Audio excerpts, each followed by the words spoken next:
Deus, bom dia, Central. Que a graça, a paz e a misericórdia do nosso Deus e Pai, do nosso único, suficiente Senhor e Salvador Jesus, seja sobre todo o povo de Deus. Você crê e recebe? Amém. Se você puder, antes de sentar, dá um 360 aí, aquela giradinha, dá um tchauzinho, abençoa alguém, estende a mão, libera aí uma palavra de bênção sobre essa pessoa. E depois de ter feito isso, aí você pode sentar, tá bom? Louvado seja o nome do Senhor. Vamos perseverar em oração, amém, povo de Deus? Precisamos perseverar em oração. Tem sido realmente um grande desafio esse tempo, não é? Eu até comentei aqui em oração agora, que gera toda uma tensão, né? A gente fica nessa essa tensão, porque o que vai acontecer? Será que vão dar lockdown novamente, vai fechar tudo? Então isso gera um desgaste emocional. Só Jesus mesmo, né? Só Deus para colocar a mão dele sobre nós. E nesse tempo, eu creio que o melhor recurso que eu, você, que nós temos é nos voltarmos para Deus. O salmista disse que no momento da angústia, ele se voltou para Deus, ele clamou a Deus e Deus ouviu o clamor dele. Que Deus possa ouvir o meu clamor, o seu clamor, o clamor da sua igreja. Amém, povo amado? Queridos, eu quero continuar então. Nós estamos nessa série de mensagens falando sobre batalhando pela nossa fé. Batalhando pela nossa fé. Diga comigo, batalhando pela minha fé. Agora fala no plural, fala batalhando pela nossa fé. É um tema extremamente importante, não é?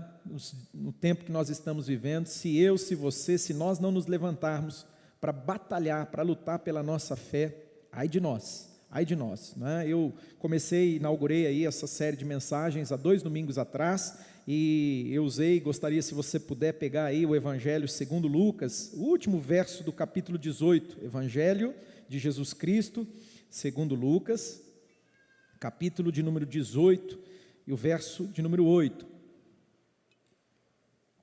Essa foi uma questão levantada pelo próprio Senhor Jesus. Foi o próprio Senhor Jesus que levantou essa questão. Foi uma indagação, foi uma pergunta que Jesus fez. Isso está dentro de um contexto. Ele conta a história de uma senhora, uma viúva, que ela tinha uma causa na justiça e ela estava ali à mercê daquele juiz, e diz que ela insistiu, até o ponto daquele juiz se sentir incomodado e falar assim: eu vou dar ganho de causa para essa mulher, eu vou dar ganho de causa para ela. Por quê?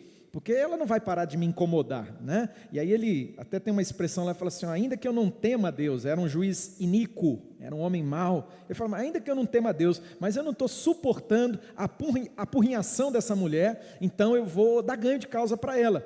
E aí Jesus, ele faz um paralelo, ele fala assim: olha, se um homem mau, se um juiz iníquo, ele, por conta da insistência, da perseverança dela, ele deu ganho de causa para ela. Aí Jesus, ele fala assim: quanto mais o nosso Pai Celestial, ele vai fazer justiça para com aqueles que o buscam de coração, aqueles que clamam a ele de dia e de noite, não é? Só que o último versículo, que é esse que eu pedi que você abrisse aí, Evangelho segundo Lucas, capítulo 18, verso 8, Jesus vai fazer uma pergunta para mim e para você. Então é a partir dessa pergunta que nós estamos pensando sobre fé. Como nós podemos batalhar pela nossa fé? Como nós podemos insistir, não é? Diz o texto sagrado, na versão da tradução da minha Bíblia, que é a Nova Versão Internacional. Diz assim, olha: eu digo a vocês, Jesus falando, ele lhes fará justiça e depressa. Ou seja, está falando que se você, se nós clamarmos, se nós buscarmos a Deus mesmo, insistirmos, diga comigo, insistirmos. Ô Danilo, se puder baixar um pouquinho o som, eu agradeço, só um pouquinho, porque eu vou dar aqui, uma crescida aqui e tal, só um pouquinho só, e colocar um pouquinho só de retorno para mim. Eu acho que eu estou sem algum retorno aqui no monitor, tá bom? Então vamos lá. Então Jesus está dizendo, olha, ele lhes fará justiça e depressa. Deus vai fazer justiça, se você insistir. Eu gosto demais daquele texto do livro do profeta Jeremias capítulo 33, verso 3, quem lembra desse versículo? Quem lembra? Eu estou dando o endereço, mas se eu começar a falar aqui, você vai lembrar na hora. Você pode não lembrar o endereço, mas você lembra dele. o profeta Jeremias, pelo Espírito de Deus, ele diz assim, o Senhor fala através dele: clama a mim, e eu te responderei, e eu vou te mostrar, anunciar coisas grandes que você ainda não sabe. Então, se eu clamar, se você clamar, se nós clamarmos, insistirmos, o que Deus vai fazer? Ele vai responder. Amém, povo de Deus? É isso que Jesus está falando aqui, ó. Ele lhes fará justiça e depressa. Mas, esse mas aqui, ele faz uma diferença muito grande, tá? Faz uma diferença muito grande. Essa verdade de que Deus vai fazer justiça depressa é uma verdade da parte de Deus para mim e para você, inegociável. É verdade de Deus. Deus vai fazer justiça. Deus é fiel. Deus ouve. Ele diz que o ouvido dele não está fechado. O braço dele não está encolhido. Não, Deus vai fazer. Porém, existe, preste atenção nisso. Domingo passado, o irmão Ivanildo, ele trouxe a palavra, né, dentro desse tema, e ele teve um momento que ele falou algo e me resgatou, isso me tocou, me alcançou no momento que ele usou essa expressão. Escute isso aqui, grave na sua mente e no seu coração, escute isso. Deus não faz nada por conta de necessidade. Deus não move na minha vida, na sua vida, Deus não opera na minha vida, na sua vida, por conta de necessidade. Irmão, o que não falta nesse mundo é necessidade. Quem concorda comigo? É o que mais tem. E por que Deus então ele não opera? Jesus até chegou a citar, olha isso. Jesus em determinado momento ele falou assim, olha, naquele período de escassez que houve lá na terra de Israel, né, aquele período de muita dificuldade, uma crise violenta, assolando o mundo conhecido daquele tempo, né? E aí, diz que muita gente estava passando necessidade, muita gente, quando o profeta Elias profetizou que o céu ia se fechar, e 3 anos e meio não cairia uma gota de água sobre a terra, e conforme a palavra do servo do Senhor, assim aconteceu, não choveu, 3 anos e meio, imagine só que tragédia, queridos, 3 anos e meio sem cair uma gota d'água, não tem lavoura, não tem colheita, não tem plantio, não tem colheita, pode até plantar, mas não vai colher, imagina que escassez, a inflação foi lá em cima, não é? É o que está acontecendo agora, o que é? É a lei da oferta e da procura, muita procura, pouca oferta, né? As coisas inflacionaram demais, então imagine só, isso aconteceu lá, isso não tem nada de novo debaixo do sol, irmãos, não tem nada de novo, embora esse tema eu não vou entrar, porque daí é questão filosófica, e tem as escolas filosóficas, né? Se a coisa é cíclica, se ela é linear, cada um os filósofos aí tem uma vertente, né? Mas uma coisa fica clara para mim, é que não tem nada de novo. O rei Salomão, no livro de Eclesiastes, né? Ele fala isso, não tem nada de novo debaixo do sol não, irmão, tem nada acontecendo que não aconteceu, tudo está acontecendo, já aconteceu. E aí, naquele momento, que foi um momento trágico, Jesus faz menção a isso, ele fala assim, haviam muitas viúvas em Israel, que precisavam de um suprimento, que precisavam de um socorro, escute isso aqui, haviam muitas viúvas na terra de Israel, mas o grande profeta Elias, olha aqui, o grande profeta Elias, não foi enviado a nenhuma das viúvas da casa de Israel. Espera aí, já vamos fazer aqui uma ponderação. Israel, as viúvas, faziam parte do povo da aliança, Deus havia feito uma aliança com esse povo, mas esse povo havia se afastado da presença de Deus, esse povo pecou contra o Senhor, estava adorando falsos deuses, adorando os ídolos, adorando Baal, estava ali por influência, né, da casa de Acabe, a sua esposa Jezabel, a coisa estava degringolada, estava horrível, e Deus estava trazendo juízo de Deus é correção, é para tratar o povo, e aí? Né? Lá em Israel tinha muitas viúvas passando necessidade, mas o profeta Elias, o grande profeta Elias, olha aqui, ele não foi enviado a nenhuma das viúvas em Israel, mas sabe, tem uma viúva, ela ficava numa terra de um povo pagão, um povo totalmente fora do contexto, lá em Serepta, ela era uma mulher, que Serepta de Sidom, e aí o profeta Elias vai na casa dessa viúva, vai na casa dessa mulher, ele encontra essa mulher num estado de calamidade, diz que essa mulher, ela estava indo, olha a situação em que o profeta Elias encontra ela, diz que ela estava indo pegar uns gravetos, né, uma lenha ali, porque ela ia fazer a última porção que ela tinha de farinha, ela ia fazer um pão para ela. Ela tinha um filho, imagina, tinha um filho, viúva, numa situação de calamidade, já não é fácil, não é? Se você tem ali uma família estruturada, ela não tinha, e aí o contexto, calamidade, necessidade, 3 anos e meio sem chover, imagina o estado dessa mulher. E aí o profeta aparece nesse cenário, nesse contexto. Chega lá o profeta e ele olha para a mulher e fala assim: ô dona Maria, só me permitam, né? O nome dela bem provável não tem nada a ver com Maria, né? Mas ela era Sidônia, então não é, né? Se fosse Israel era comum o nome Maria, assim como José também era um nome muito comum lá. Mas aí eles falam: ô dona Maria, me vê um copo de água. Já começa por aí. Água, artigo de luxo, irmãos, 3 anos e meio sem chover, artigo de luxo, um copo de água. Mas o profeta, ele é meio folgado, sabe? Sinceramente, quando eu olho para esse cenário, eu falo: rapaz, você está de brincadeira, um homem barbado, né? Um homão ali, chega para uma mulher numa situação dessa e fala assim: traz um copo de água para mim. Aí a mulher, né? Que mulher solícita, né? Mulher querida, vai lá, busca o copo com água, traz para ele o copo com água, entrega a água para ele. Mas não bastando, ele já está se aproveitando ali, pedindo o copo d'água dele, olha para a mulher e fala assim: ô filha, agora faz o seguinte, me traz algo para eu comer. Puxa vida, são coisas, irmãos, que quando eu olho para as Escrituras, me desafio demais. É um paradoxo muito grande.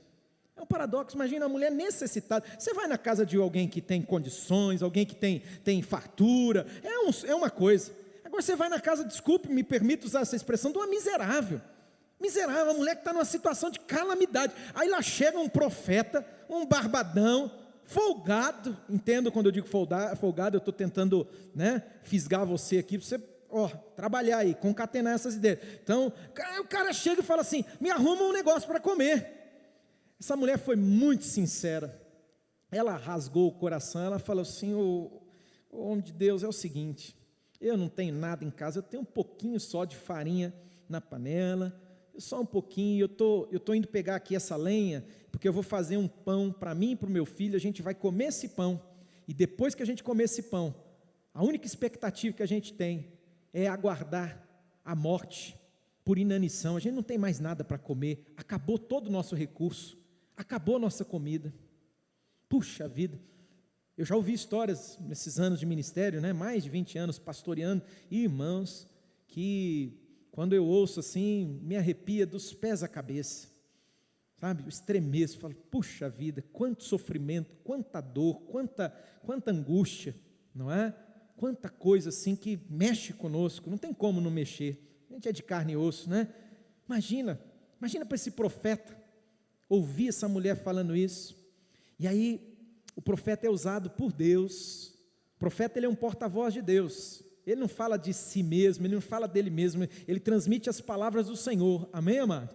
Amém? Você tem que entender isso, né? Que quando um homem revestido do Espírito Santo, ele fala pelo Senhor, querido, presta atenção, lógico, tem que discernir, não é tudo que falam, né? A gente tem que ter muito bom senso, né? Tem gente que acaba caindo no conto do vigário, né? Acaba sendo aí manipulado. Não é isso, você é inteligente, você tem as Escrituras, amém? Tem que examinar. Se falar qualquer coisa fora da palavra de Deus, você fala: vá plantar batata, vai cuidar da sua vida, seu sem vergonha, porque tem um monte de vagabundo aí, desculpe, mas a gente tem que falar, né, irmão? É triste, mas tem gente que faz miséria em nome de Deus, né? Se aproveita da fé alheia, que para mim isso aí é o extremo, se aproveitar da fé das pessoas. Gente, entra ali naquele escritório ali que vocês não têm noção, arrebentada pela vida, mulheres quebradas pela vida, homens quebrados pela vida. Você acha o quê?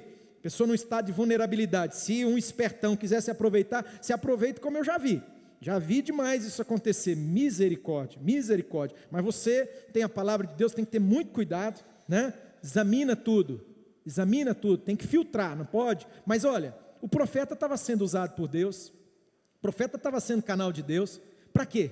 Presta atenção, para desafiar a fé daquela mulher. Deus não age por causa da necessidade. Quando o Ivanildo falou isso aqui, eu falei: é meu, é isso mesmo. Deus não opera por meio de necessidade, Deus opera por meio da fé. Diga comigo, Deus opera por meio da fé. E como que o profeta, ele ativou, ele desafiou aquela mulher? Ele diz para ela: filha, faz o seguinte, você faz isso que você falou, você vai lá e faz o pão, só que você vai pegar um pedaço menor desse pão, você vai trazer para mim, você vai dar para mim, e a outra parte você come, você e teu filho. Mas deixa eu te dar uma palavra. Ele fala para ela: eu vou te entregar uma profecia, uma palavra de Deus. Não vai faltar nada na sua casa. Não vai faltar farinha na panela, não vai faltar o mantimento. Você vai ser suprida. Sabe, queridos, é um grande desafio um negócio desse. Você acreditar dessa maneira, não é? Você confiar dessa forma. A mulher foi desafiada e ela creu. E ela creu. A crença dela não foi uma confissão positiva, não foi apenas uma concordância. É muito bonito isso que você está falando. Não, a crença dela se manifestou por meio de atitude.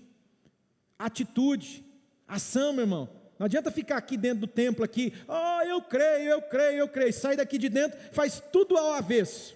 Faz tudo ao contrário. Confessa que crê, declara que crê, né? Mas a atitude é totalmente oposta. Não, vou falar sobre isso. Nós vamos ler a carta de Tiago no capítulo 2, quando Tiago toca nesse ponto, porque isso, irmão, isso é o que está faltando para nós. É muito discurso para pouca ação. Pouca ação. Nós estamos precisando agir. Agir como? Por meio da fé. Aquela mulher teve fé. Eu me coloco no lugar dela. Eu gostaria que você se colocasse no lugar dessa mulher. Se um desconhecido, um barbadão, chegasse lá, você nesse estado, a ponto de não ter nada, de perecer, você e o seu filho, e chega um homem e fala: me dá um copo com água, você traz o copo com água, agora ele fala para você: me dá um pedaço de pão, me dá uma comida, não é? Imagine só, qual seria a sua reação, qual seria a minha reação num cenário desse? Porque, irmão, quando está tudo legal, está tudo bem, aí é fácil, né? Bota a mão no bolso aqui, né? E tá, deixa eu ajudar lá, joia. Mas dentro desse contexto, eu quero que você pense dentro desse contexto, ela não tinha quase nada. E aí chega esse homem de Deus e desafia a fé dessa mulher, não é? Nossa, ainda bem que eu conheço as escrituras, irmãos, e eu lembro que diz lá, no livro de 2 Crônicas, capítulo 20, verso 20, como eu gostaria que você trouxesse à sua mente essa palavra agora. Lá diz assim: creia no Senhor o seu Deus, e você vai estar seguro. Creia no Senhor teu Deus e você vai estar, vamos repetir até internalizar esse negócio: creia no Senhor teu Deus e você vai estar, vocês conseguem repetir comigo toda a frase? Diga comigo: creia no Senhor, você vai estar seguro. Amém? Essa é a parte A do texto. E a parte B? Quem lembra? Creia nos seus profetas e você vai prosperar. Uau, que desafio. E aquela mulher creu. Aquela mulher, ela depositou a confiança dela num homem desconhecido, mas havia algo a partir daquele homem.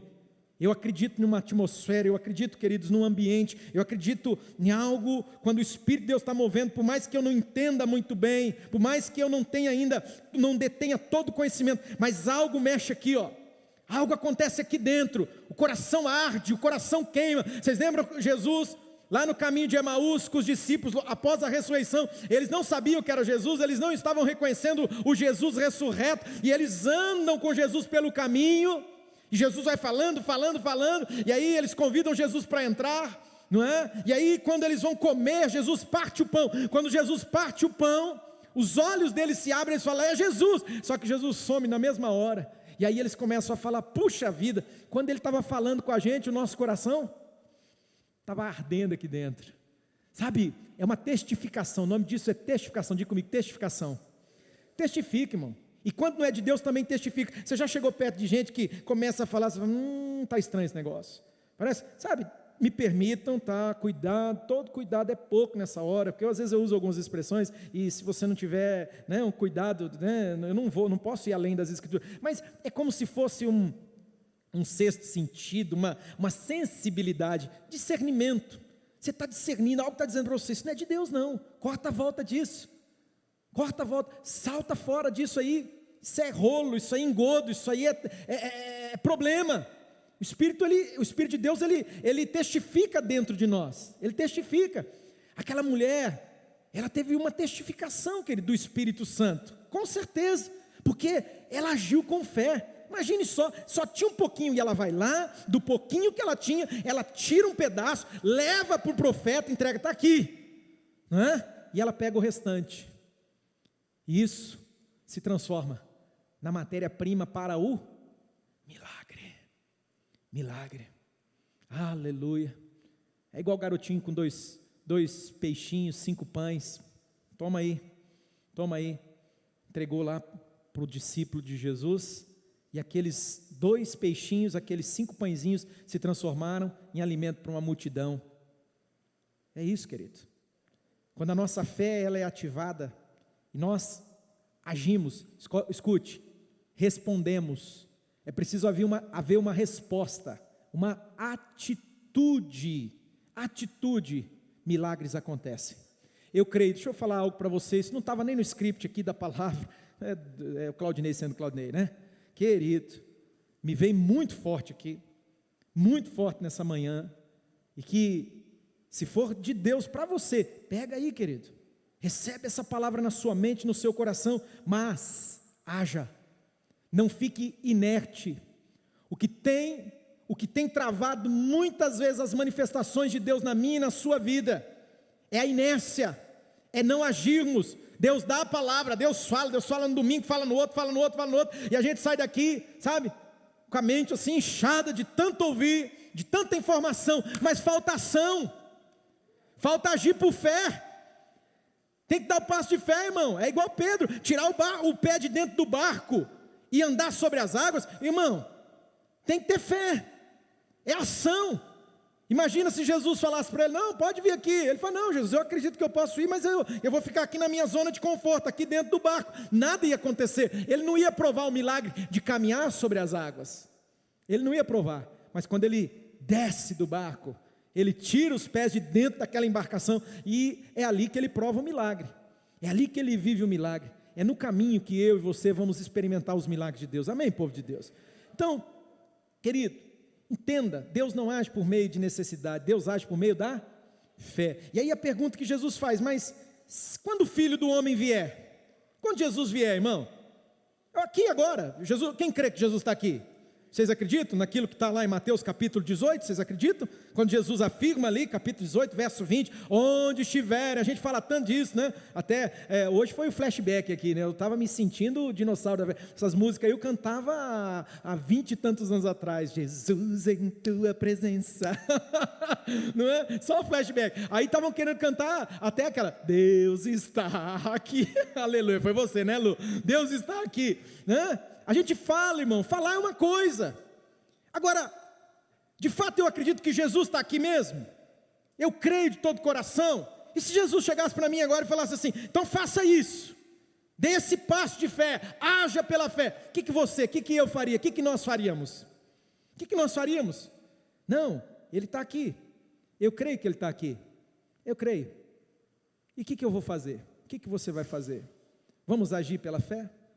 Vamos tomar uma atitude? Jesus está dizendo, quando Ele vier, quando o Filho do Homem vier, logicamente que aqui é escatológico, está falando do futuro, né, da vinda gloriosa do Senhor, mas eu estou trazendo para esse contexto, estou emprestando, né, agora, aqui ó, se Jesus vier aqui agora, Ele vai encontrar fé aqui no nosso meio? Será? Mas não estou falando de discurso, eu não estou falando, irmão, sabe, apenas de uma confissão apenas, uma concordância. Hoje a fé parece que ela se transformou simplesmente, unicamente, não, eu concordo, é verdade, é isso mesmo, mas aí você olha para a vida, para a atitude, para o comportamento, para as ações, você não vê coerência, que fé é essa? Que fé é essa? Não é? Será que se Ele vier, Ele vai encontrar fé na terra? Foi Jesus que fez essa pergunta. Essa pergunta está pegando para você, porque ela tem pegado para mim. Esse negócio está aí, ó, latejando na sua cabeça.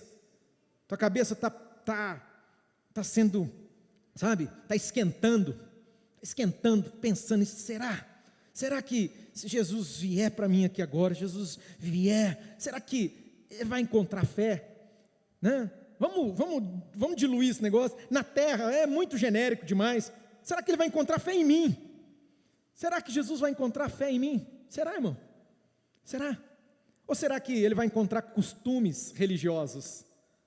Não é? Costumes. Tem gente que está tão acostumado. É bom fazer parte de uma comunidade cristã, sim ou não, povo de Deus? Estou deixando Deus de lado, tá? Quando eu estou falando isso aí, eu estou deixando Jesus de lado. Eu não estou falando no aspecto metafísico, eu não estou falando do aspecto espiritual, não, estou falando, sabe, de comunidade. Como é bom viver em comunidade. Como é bom, tem gente que gosta dos amigos. Poxa, é bom você ter amigos, amizades saudáveis. É legal você ter um lugar para frequentar, para encontrar pessoas. É legal, não, mas querido, é muito mais do que isso que Deus tem para mim e para você. Mais do que isso. Não se contente com tão pouco. Isso faz parte. Isso faz parte, é uma bênção. Mas querido, o que Deus tem para mim e para você, 1 Coríntios capítulo 2, versículo 9, eu sou repetitivo, né, irmãos? Vocês sabem disso. Os mais antigos que têm muita paciência comigo, mas tem verdades da palavra de Deus que eu preciso estar volta e meia lembrando você, afirmando.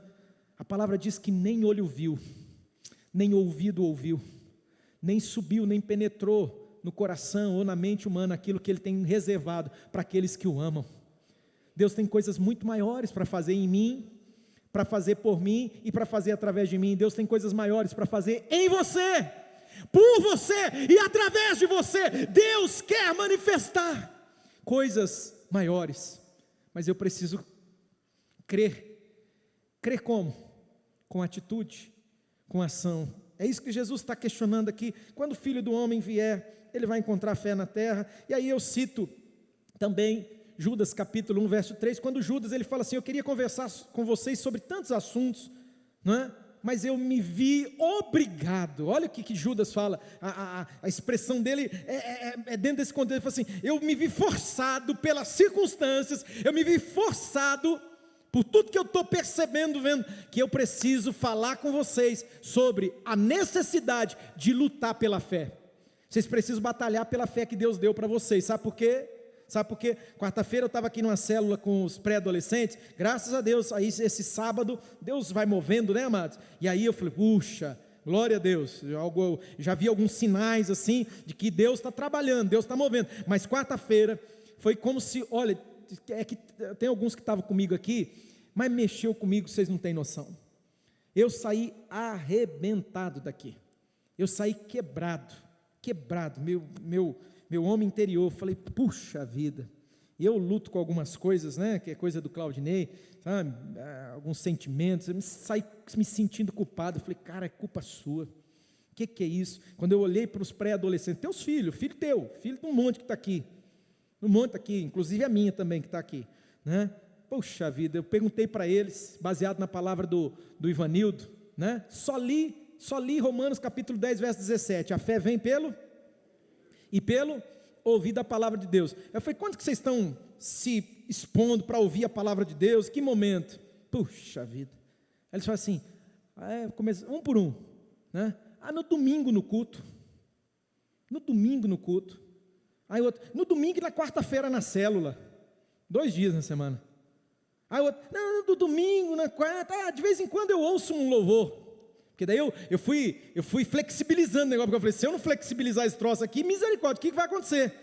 Aí vai falir, a firma vai falir, e aquilo foi me dando um desespero, irmãos, uma angústia, que daí eu não conseguia nem ali lidar com a situação. Daí eu desafiei eles, falei, não meus filhos, em nome de Jesus, vamos meditar na palavra de Deus. Estou mandando, todo dia eu mando uma mensagem para eles lá no grupo, nem podia, irmão, não tem tempo, não tem tanta coisa para fazer, me ocupar, mas daí eu mando lá para eles, assim, daí, vocês já leram a Bíblia hoje?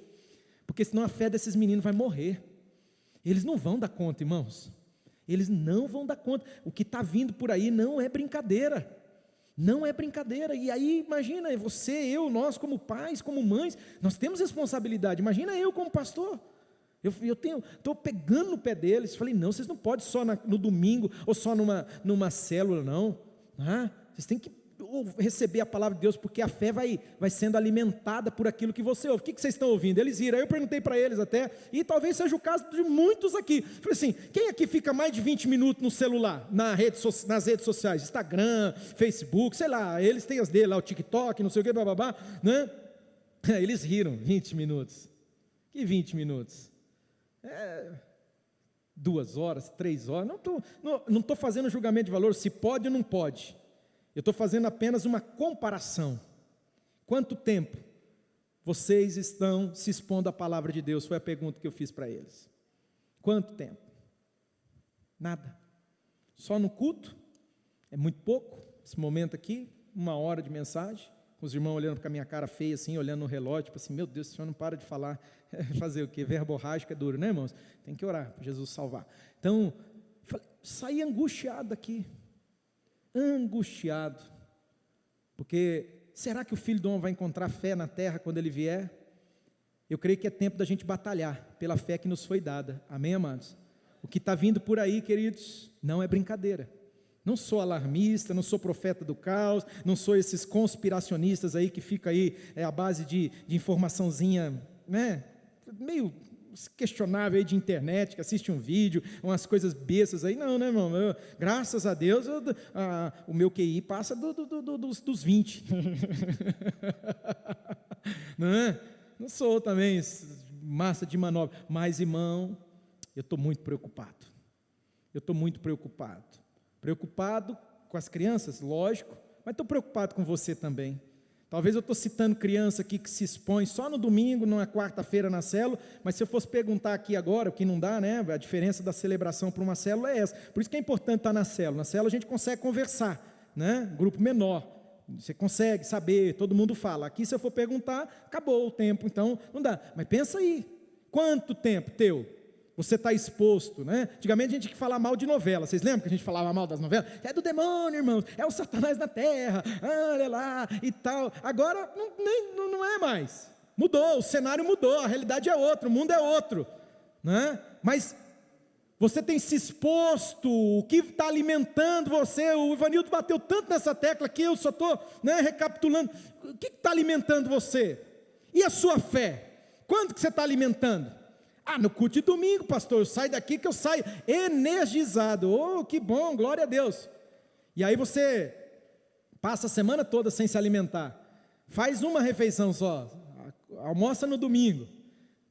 Não sei quem é de jejum aqui, eu já fiz jejuns prolongados, 7 dias, 11 dias, direto, só na água. Irmão, chega uma hora que não tem energia no corpo não tem energia, você fica sem força. Eu estava aqui essa semana passada, né, pastor Amaro? A gente estava fazendo uns serviços aqui, e eu esqueci que eu tinha entrado no jejum na segunda, que eu estava tão pilhado fazendo algumas coisas, e já era quarta ou quinta, né?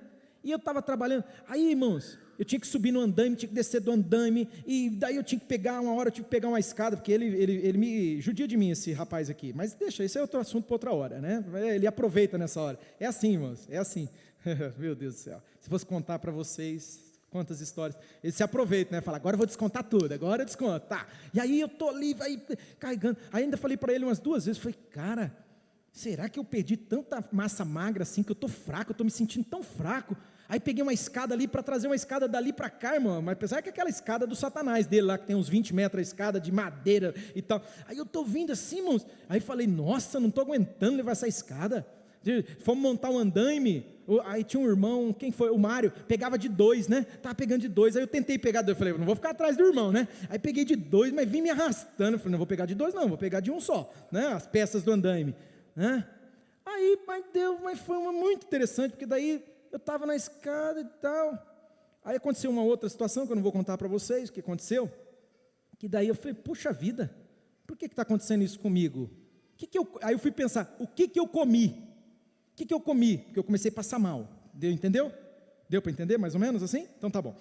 Comecei a passar mal, falei, amado do céu, isso era umas 7 da noite, né? Eu falei assim, vou ter que ir embora, cara, estou passando mal e tal. E aí eu falei assim, mas aí, o que eu comi? Aí foi a hora, olha aqui, foi a hora que eu lembrei que eu estava de jejum desde o domingo da meia-noite. Desde o domingo, sem comer. E aí? Estava fraco, estava sem força. Será que não tem irmão que está assim aqui? Que come no domingo, aí espera o próximo domingo para comer de novo, para receber a palavra, porque a palavra é alimento, amém, amados? Amém? Aí espera o outro domingo para chegar aqui, o cara vem em estado de inanição, vem se arrastando, né? Meu Deus do céu. Aí a palavra, aí começa o louvor, aí até chora, até levanta a mão, não é? Tem uns que tem até um começo de indigestão, ou congestão, né? Começa a passar mal, porque está com tanta fome, por quê? Só se alimenta no domingo. Se o Filho do Homem vier, ele vai encontrar fé na terra, igreja? É o que Jesus pergunta. E aí Judas, ele completa dizendo assim: vocês têm que batalhar pela fé de vocês, a fé que foi entregue a vocês, amém? Pegue aí agora rapidamente comigo, pegue a carta de Tiago, capítulo de número 2, eu vou ler com vocês vários versículos, a partir do verso 17, poderia ler o contexto todo, mas não dá tempo, então eu vou ler aqui a síntese do negócio. Capítulo 2, carta de Tiago. Tiago é irmão de Jesus, não sei se você sabe. Tiago e Judas são irmãos de Jesus, os dois, filhos de José e Maria, obviamente, não é? José e Maria, depois que Jesus nasceu, Jesus é fruto do milagre, obra do Espírito Santo, não é? Mas depois que Jesus nasce, José e Maria eram um casal, eles tiveram filhos. Tem nada de pecado. Tem gente que fala: ai, está falando mal. Não, que é isso? Coisa normal, é coisa do casal. Filho é uma bênção, filho, tanto Tiago quanto Judas são irmãos, por parte, lógico, de Maria no caso, né? Porque José, ele não teve participação, né, no nascimento de Jesus, ele é o Filho de Deus, foi o Espírito Santo, mas Tiago e Judas são irmãos de Jesus. E interessante, né, que eu estou usando essas duas cartas, e aqui em Tiago, capítulo 2, verso 17, só para você saber, essa carta, a carta de Tiago, ela é considerada a carta mais antiga de todas as cartas, de todos os livros, na verdade, do Novo Testamento, do que os livros do Evangelho, do que as demais epístolas, tá bom? É só uma informação, é considerada, né? A mais antiga, data ali no ano 45 até 48, 49, depois de Jesus, né? E Tiago, ele é bem contumaz. Tiago, ele não alisa não, irmão. Ele não passa pano para ninguém não, ele é aquele cara que chega, olha no olho e já fala rasgando, ele não fica alisando ninguém não, ele já fala de maneira muito objetiva, muito rasgada, e aqui ele vai abordar o tema da fé. Por quê? Porque esse mesmo problema que a gente enfrenta hoje, eles enfrentavam naquele tempo.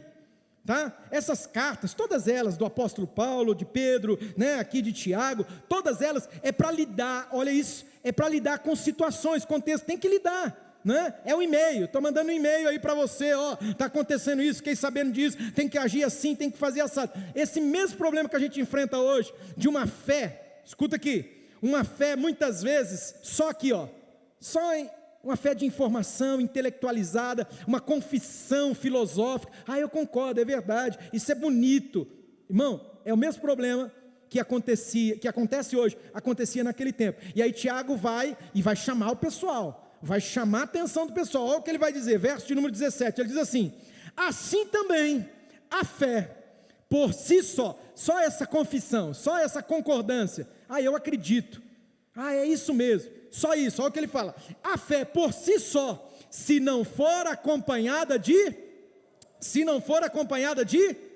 atitude, irmão, de ações.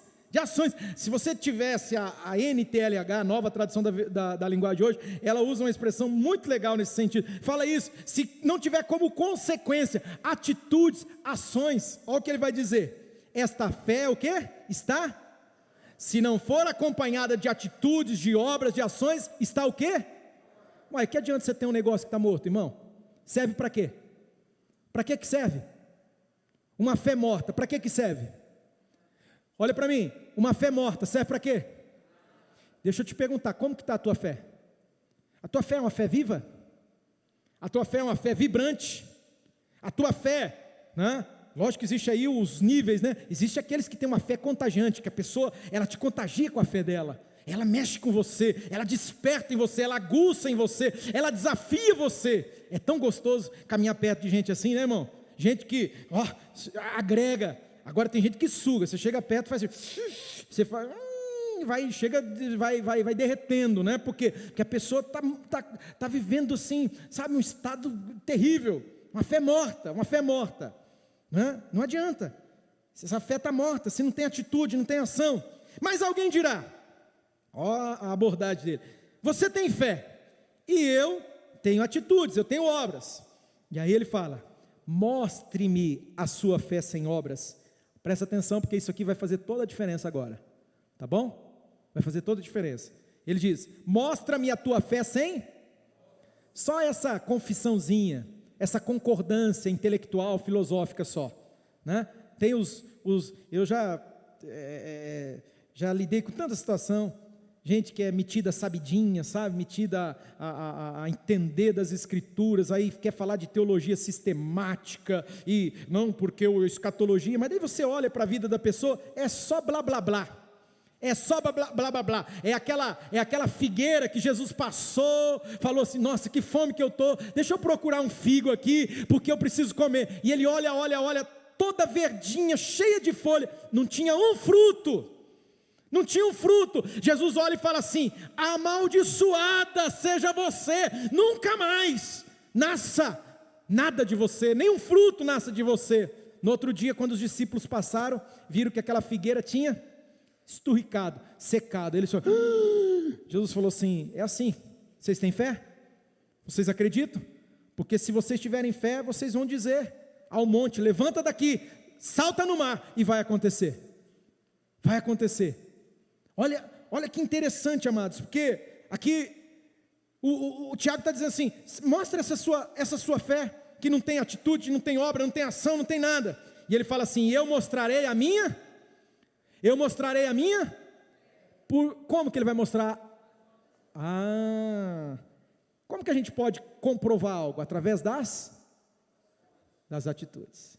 Não adianta ficar cantando fé, ai Deus de milagres, Deus de promessa, caminho no deserto, e aí na hora que está passando ali, enfrentando a situação, não tem atitude, totalmente contrário, de que adiantou? Fé morta, é uma fé morta, morreu. Eu não vou entrar aqui, não sei o que aconteceu de fato, talvez seja porque não se alimentou da palavra, só se alimentou do lixo desse mundo, só ficou comendo comida podre desse mundo, e aí deu uma intoxicação, e foi fatal, morreu, não se alimentou da palavra de Deus, não se alimentou da verdade, infelizmente. E aí Tiago está falando, então, eu vou mostrar para você a minha fé, através das obras, através das atitudes. Olha o que ele diz, você crê que existe um só Deus? Quem é que crê que existe um único Deus? É trino e uno, lógico, Pai, Filho e Espírito Santo, mas quem crê que existe um único Deus aqui? Nossa, que bonito, irmãos, que confissão linda, né? Não é bonito quando as pessoas confessam o credo? Existe um credo, né, que é confessado, algo que foi promulgado, se não me engano, no concílio de Nicéia, lá atrás, lá nos primórdios da igreja, e aí é uma confissão, está na Bíblia, se não me engano, 1 Coríntios capítulo 15, creio em Deus Pai Todo-Poderoso, joia, confissão. Só que, algo que eu e você precisamos parar, refletir, precisamos olhar para dentro de nós, falar, será que isso não é apenas, sabe, uma religiosidade? Fala do que não vive, só fica falando, mas não vive, não tem atitude, é uma fé morta. Eu concordo, ai que bonito isso aí, porque tem coisa que é bonita mesmo, né, irmãos? Tem coisas que são tão bonitas, só que é só uma aparência, não tem essência, não tem atitude, não tem prática. Aí Tiago fala assim, olha, você crê que existe um só Deus? Tudo bem, muito bem, ele fala, muito bem. Puxa vida, que pancada você vai receber, eu vou receber agora. Você acredita que existe só um Deus? Muito bem, ele fala, olha o que ele vai dizer, até mesmo os demônios creem e tremem, até mesmo Satanás, os demônios, eles acreditam que existe um único verdadeiro Deus, que não tem outro, que isso é tudo balela, conversa fiada, esses deuses, muitos deuses que falam por aí, isso é tudo engano. Existe um único Deus, e o diabo sabe disso, até o demônio sabe disso. Só que olha um diferencial aqui, diz que os demônios creem e, eu não vi ninguém que levantou a mão aqui dizendo que acredita num único e verdadeiro Deus, não vi ninguém, disse eu creio num único Deus, verdadeiro Deus, Deus Pai, Filho e Espírito Santo. Eu não vi ninguém assim, ó, tremendo, meu Deus, isso é verdade, ai, não vi ninguém. Os demônios tremem, Eles estremecem, porque eles sabem quem é Deus, eles sabem da grandeza de Deus, eles sabem do poder de Deus, que Ele é o todo-poderoso Deus. A gente talvez até concorde com essa confissão aqui, em palavras, mas o nosso comportamento, as nossas atitudes muitas vezes elas não concordam. Então aqui, olha aqui, ele vai nos chamar de insensato. Ele diz assim: insensato, quer certificar-se de que a fé sem obras é inútil?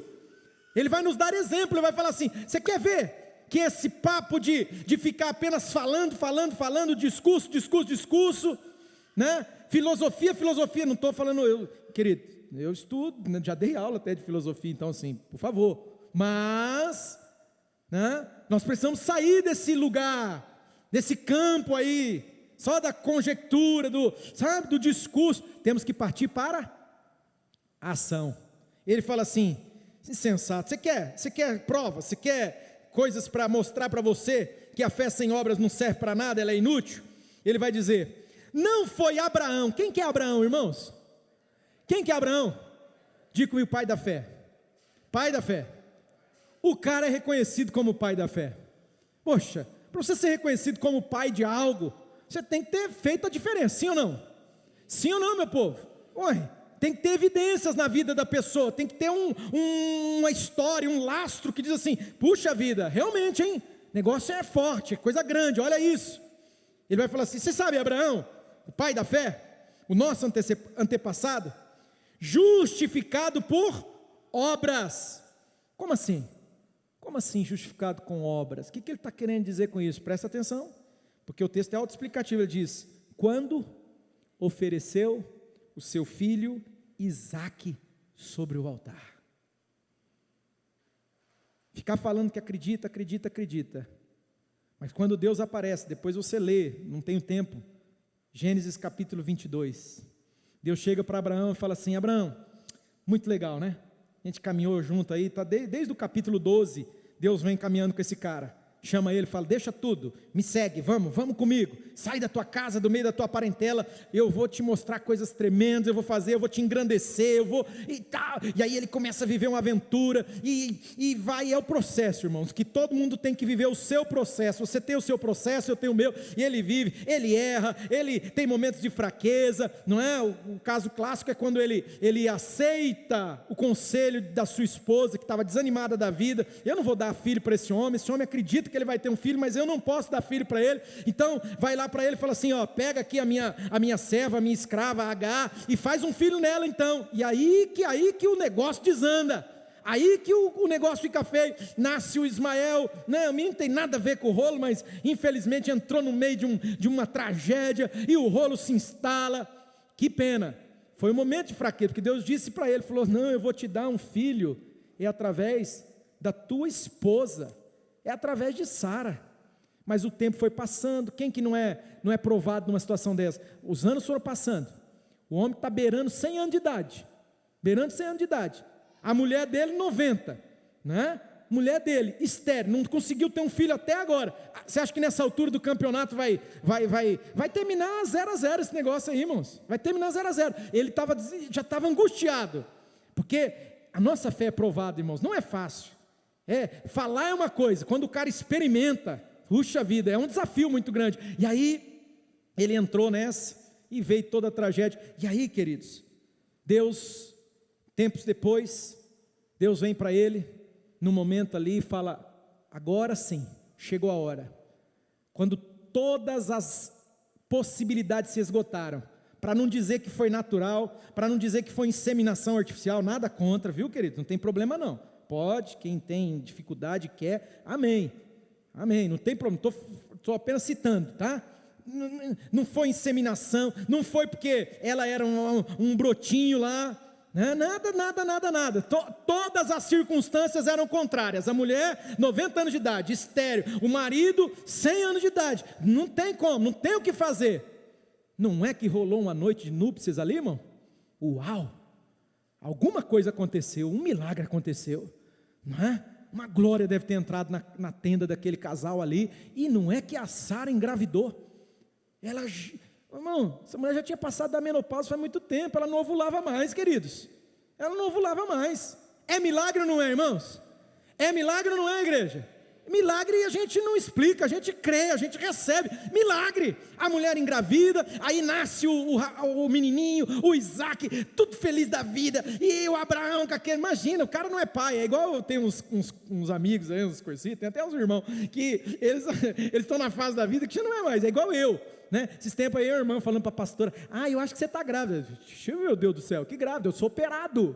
Eu sou vasectomizado, meus irmãos, né? Irmã, pelo amor de Deus, vai orar, criatura. Vai orar. Você está querendo causar tragédia? Escuta, irmão, eu estou na idade, eu tenho uma filha de 22 anos de idade, eu estou entrando já na fase que é para ser vô, para segurar. Aí na hora que faz cocô, eu estou aqui, leva, pelo amor de Deus, né? Já passei da fase de cuidar de bebê, a minha fase, o meu tempo, não é? É vovô. Abraão era vovô do filho, do Isaac, tratava aquele menino, o tempo todo, vem cá com o papai, e tal, porque daí vira bobão. Quando você é muito novo, eu fui pai muito novo, irmão, você leva as coisas meio às brecas, você não tem muita, aí quando você já está muito de idade, você fica meio, você fica meio 333, né? Vocês entenderam, né? Fica meio besta, fica tratando assim. Abraão era esse cara, aquele filho era tudo, tanto que quando Deus vem para ele, Gênesis capítulo 22, o que Deus fala? Pega o filho que você tanto ama e entrega ele como um sacrifício para mim. Você vai colocar ele no altar. Para tudo. Não. Esse negócio está conflitando. O Senhor me promete, me tira lá da minha terra, já faz mais de 50 anos, mais de 50 anos, tinha 40 anos, que eu estou rodando aí, que eu estou ralando. O Senhor disse que vai me dar um filho, e demora, agora o Senhor me deu filho, e eu estou feliz da vida com esse meu filho. Agora o Senhor está vindo para mim, dizendo para eu matar esse meu filho num altar de sacrifício. Que história é essa? Esse negócio está estranho. Eu não vou aqui, irmão, nem posso e nem tenho tempo, né? Mas talvez no começo fosse, sai demônio, sai diabo, não quero te ouvir. Eu não sei, não estou afirmando, tá, queridos? Não estou afirmando, estou apenas propondo aqui, supondo, porque imagina, como assim, Deus me dá um filho, agora Deus fala para mim, que é para eu oferecer esse meu filho em sacrifício. Outra coisa, nunca, não faz parte da fé judaica, da fé que Deus havia iniciado com Abraão ali, sacrifício de criança, de filho. Outros, os povos pagãos, coisa mais comum do mundo, eles sacrificarem os seus filhos para os deuses deles. Moloque, então, meu Deus do céu, as pessoas colocavam o filho no fogo, matavam queimado o próprio filho, porque fazia parte daquela crença pagã. Deus não, o Deus de Abraão, ele não pede sacrifício de criança, mas agora ele aparece com essa conversa, sacrifica o teu filho. Imagina o nó que deu na cabeça de Abraão.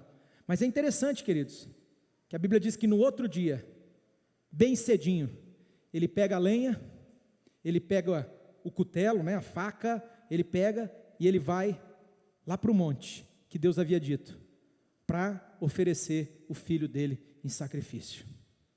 Meu Deus, que fé é essa? Que fé é essa? Tiago, ele está falando, vocês estão entendendo? Vocês estão conseguindo compreender que Abraão, ele demonstrou a fé dele através de uma atitude extrema, querido, pegar o único filho, no sentido, o filho da promessa, pegar esse filho e levar ele para ser sacrificado, para entregar, colocar, e diga-se de passagem, eu não citei aqui, mas quem faria o sacrifício era ele mesmo ia colocar a faca no pescoço da criança, ele mesmo, o pai. Imagina só que situação, queridos, imagina só. Então Tiago está nos lembrando disso, ele falou assim, Abraão, ele foi justificado pela atitude dele, quando ele ofereceu o seu filho sobre o altar, o seu filho Isaac. Você pode ver, que tanto a fé como as obras estavam atuando juntas. Preste atenção, eu preciso que você saia daqui com isso muito claro. Querido, fé e atitude, caminho de mãos dadas. Fé, olha aqui o que diz, a fé A fé e as obras, as atitudes, as ações estavam atuando juntas. Não adianta a gente ficar aqui, domingo após domingo, cantando. Canta, levanta a mão, baixa a mão, senta, levanta. Ai, faz isso, diz aquilo. Dizendo, falando de fé. Se nós sairmos daqui e as nossas ações, olha aqui, as nossas atitudes, as suas, as minhas, as nossas atitudes não concordarem com aquilo que nós professamos, o nome disso é hipocrisia. Sabe por que o evangelho, o reino de Deus, ele está sendo tão envergonhado? É porque nós vemos uma geração de crentes, de cristãos, né? Crente é aquele que crê, entenda o que eu quero dizer, que as suas ações, as suas atitudes, elas não comungam, elas não concordam com aquilo que elas professam. É o que está acontecendo, meu irmão. Professamos uma coisa, mas as nossas atitudes, as nossas ações, os nossos comportamentos, as nossas decisões, elas dizem outra. E aí as pessoas lá de fora muitas vezes têm questionado, as pessoas têm olhado e falado assim: está errado. As pessoas têm julgado muitas vezes com razão, estão falando com razão. Por quê? Porque elas olham para nós e elas veem hipocrisia. Olha aqui para mim, o nome disso é hipocrisia. Ah, se eu fosse o João Batista, eu falaria: hipócritas, raça de víboras, quem ensinou vocês a fugir da ira vindoura? O machado está posto sobre a raiz, toda árvore que não produz fruto será cortada e lançada no fogo. Gente que fala, mas não vive, gente que professa algo, mas a sua atitude, o seu comportamento é totalmente oposto. O nome disso é hipocrisia. Ai, como eu gostaria de ter coragem de chegar aqui em cima e dizer: deixa de ser hipócrita, meu irmão. Deixa de ser hipócrita, minha irmã. Vamos deixar de ser hipócritas. O mundo está precisando ver gente com uma fé como a fé de Abraão. Quem sabe assim, eles vão se voltar para Jesus. Eles vão acreditar. Eles vão olhar e vão falar assim: esse negócio é verdade, isso aí não é brincadeira não, esse negócio é sério. Esse povo leva a sério. Ainda que com dano, como disse o apóstolo Paulo, ainda que você fez algo, prometeu, mas com dano você está honrando a tua palavra, a tua atitude, o teu comportamento. É gente que leva a sério aquilo que diz acreditar.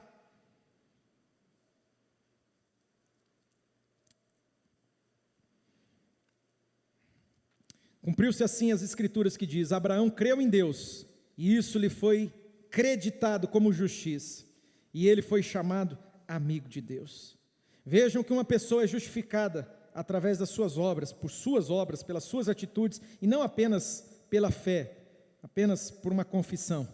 Caso semelhante é o de Raabe. Não tenho tempo, vou encerrar agora, mas eu lembro da história de Raabe, a prostituta lá em Jericó, quando o exército de Israel estava dominando, estava conquistando a terra. Que fé que essa mulher teve, hein? Ao ponto de esconder os espias, acreditou e agiu. Olha lá, fala de Raabe, a prostituta. Por isso que Jesus disse que as prostitutas vão entrar no reino dos céus na frente de muitos de nós. Prostitutas, sabe? Por quê? Porque muitas vezes vão ter atitudes, vão ter ações que vão demonstrar o seu verdadeiro arrependimento, vão demonstrar a mudança da sua vida. E nós muitas vezes, né, se a carapuça servir aí, toma que o filho é teu. Religiosos, crentinhos, frequentadores de templo, muitas vezes vão ficar para o outro lado. Pensa sobre isso, querido. Pensa muito sobre isso. Isso aqui não está aqui à toa não. Isso aqui é para doer em mim, é para doer em você. Colocar o nome de uma prostituta, né? Acho que é para gerar algo em mim e você, é para nos instigar para algo, para uma ação, uma atitude que está faltando talvez. Escute, Tiago não brinca em serviço, né? Ele fala: não, ela foi justificada pelas suas atitudes, pelas suas obras, quando acolheu os espias e os fez sair por outro caminho. Assim, o corpo sem espírito, ele está morto, não é? Também a fé sem obras está morta. Vamos ficar de pé nessa manhã? Está um silêncio mórbido aqui, né, irmãos? Por que será? Dói em mim também, queridos. Dói em mim. Vocês não tenham dúvida que é muito mais fácil para mim eu subir aqui e falar assim: Deus vai te dar a vitória, aleluia. Aí os irmãos, glórias. Pensa no tanto de glória a Deus quando você fala: Deus vai te dar a vitória, Deus foi à sua frente. Aí os irmãos, aleluia, glória a Deus. O pastor estava ungidão esse domingo. Mas ao sairmos daqui, não adianta nada palavra positiva, a gente precisa, lógico, faz parte, mas se isso não, de fato e de verdade, se não funcionar lá fora, irmão, você vai sair daqui e vai dizer assim: puxa vida, será que vale a pena mesmo? Será que vale a pena? Ficar lá 2 horas lá, será que vale a pena? Aí vai gerando frustração. Você já viu uma geração de gente religiosa frustrada? Porque você olha para a vida da pessoa, você não vê resultado, você não vê mudança, você não vê, irmão, você não vê. Pelo contrário, é gente que está sendo vencida o tempo todo, não vai. Por que será? Será que a coisa não ficou muito no campo apenas de uma concordância, dizer: ah, não, eu acredito, é verdade, nossa, olha que bonito isso, olha que palavras bonitas, olha isso, olha aquilo, e está faltando ação, atitude, está faltando realmente sacrificar. Deus falou: coloca esse filho no altar, entrega ele para mim, o filho que você tanto ama. Puxa vida, toda a minha expectativa estava nessa criança. O Senhor falou que eu seria pai de uma multidão, o Senhor disse que eu seria pai de nações, e aí agora o Senhor disse para mim matar essa criança. Será que a tua fé, a minha fé não está sendo provada, não? Deus não está testando a minha fé, a sua fé, se de verdade nós não só dizemos que cremos, mas nós vivemos como quem crê, agimos como quem de fato acredita. A Bíblia não é apenas um livro de muitas palavras, não, a Bíblia é a palavra de Deus, e eu preciso colocar isso em prática na minha vida, eu preciso agir debaixo dessa palavra, amém? O Espírito do Senhor está desafiando pessoas aqui nessa manhã, estou acostumado mais à noite, né? O Espírito Santo está falando comigo, com você, para sairmos do campo da conjectura apenas, uma fé que muitas vezes estava firmada em apenas confissões doutrinárias, sabe? Eu converso com gente de muitas igrejas, eu não tenho problema nenhum com essas questões, irmãos, eu consigo circular em qualquer contexto, mas o que eu vejo muitas vezes é gente que, me permitam, e eu vou falar aqui, quantas vezes eu chego, é algo que eu estou tão acostumado, às vezes eu estou aqui, vou atender um casal, vou atender alguém, chega aqui em frangalhos, a pessoa me liga às vezes, me manda mensagem assim: eu preciso que você me atenda agora. Atenda a mim, eu falo: misericórdia, a pessoa tem noção do que ela está falando? Porque o estado, né? É igual você vai no médico, você está com dor, você fica bravo, você espera 5 minutos, você quer quebrar tudo lá, porque está doendo, né? Tem gente que é assim, manda mensagem, liga, preciso conversar com você amanhã, né? E às vezes eu entro ali, irmãos, quantas vezes a pessoa ela senta, está destruída, arrebentada, mas olha o que eu costumo ouvir, muitas vezes, a pessoa fala assim: olha, pastor, falaram muito bem do senhor para mim. Eu falo: o senhor é seu pai, para começo de história, né? Aí, eu falo assim: mas é o seguinte, eu estou aqui, porque eu estou assim, aí vomita, e fala assim: mas olha isso, eu sou católico, essa menina falou, para mim, diferente.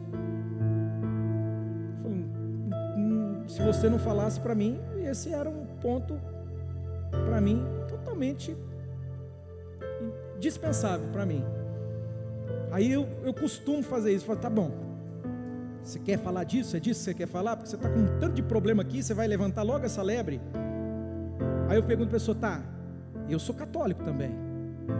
Aí quando eu falo isso, a pessoa já já dá um tilt, né? Lógico, né? As placas colam na hora, porque na cabeça dela, ela é católica. Eu falei, aí eu faço questão de dizer assim, sou muito mais católico que você não tenha dúvida disso, muito mais. Quando eu falo isso, a pessoa já está falindo, está entrando em... Aí eu falo assim, mas o que você quer dizer? O que quer dizer católico? O que significa católico? Estou falando da minha experiência, tá bom? 99%, para não generalizar, 99% fica olhando para minha cara assim, católico. Católica é ser católica. Eu falo, não, o que isso significa? O que você está querendo dizer? Você falou que você é católico? Católico? E eu disse para você que eu sou, e sou muito mais do que você. Aí a pessoa, eu não sei. Eu falo, então, a palavra católica quer dizer universal. Eu faço parte da igreja universal, não é aquela uma lá não, né, irmãos? Universal. Apostólico, ou seja, vem dos apóstolos, a partir dos pais apostólicos, a fé que nos foi transmitida. E eu tenho que dizer, e eu falo a diferença. Você está querendo dizer que você é romana, você faz parte da igreja de Roma, é isso? A pessoa nem sabe, na verdade, tá? 99% não sabe. Fala, é isso? Eu não faço parte da igreja de Roma, e não tem problema. Não tem problema. Eu faço parte de uma outra vertente da fé. Joia, você faz parte da igreja romana, sem problema. Sabe, queridos? Aí você olha para a vida e outras pessoas, outros contextos. A pessoa quer falar. Um dia um pastor me pegou, eu estava no hospital, e aí ele veio falar comigo, e ele queria pregar para mim o sábado. E aí ele chegou, queria me desqualificar de todas as maneiras, e eu fiquei olhando para ele, ele falando. Ele falou. Aí eu disse para ele, falei, olha meu irmão, eu sou sabatista por convicção. Eu posso não fazer parte da igreja do irmão, da denominação do irmão, mas eu creio. Não expliquei para ele como eu creio, muito diferente do jeito que ele crê. Jesus é o meu sábado, eu entrei no meu descanso em Jesus, eu estou no meu sábado com Cristo, pronto. Mas eu não expliquei para ele, não ia. Na hora que eu falei para ele que eu era sabatista por convicção, o que vocês acham que aconteceu? Acabou. O homem murchou na minha frente, todo o argumento dele caiu por terra, e ele ficou assim, que bom, né, irmão? Eu falei, que bom. Vocês estão vendo? Às vezes as pessoas estão presas, amado, por essas coisas assim, vive uma fé religiosa, uma fé de profissão apenas, eu concordo, eu acho isso legal e tal. E Jesus está falando para mim e para você aqui nessa manhã, se essa fé não tiver obras, não serve para nada, é só papo furado, sabe?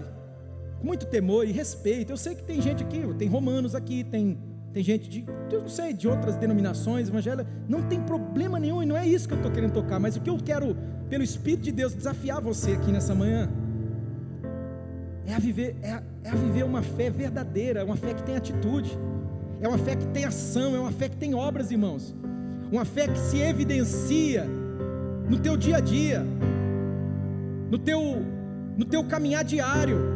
Não é, aqui no templo é muito fácil, as coisas aqui é tudo muito fácil, irmão. Sentar numa cadeira aí e ficar aqui posando de bom mocinho, boa mocinha, isso aqui é tranquilo demais, isso é muito pouco.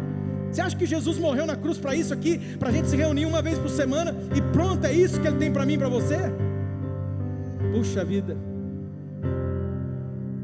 se você pensarmos assim, a gente não entendeu nada do Evangelho de Jesus. Agora, se eu e você sairmos daqui nessa manhã dizendo assim, eu preciso viver essa fé, eu preciso agir como quem crê, não só fala, mas age. E é por isso que eu quero orar por você. Se você deseja, feche os seus olhos aí onde você está agora.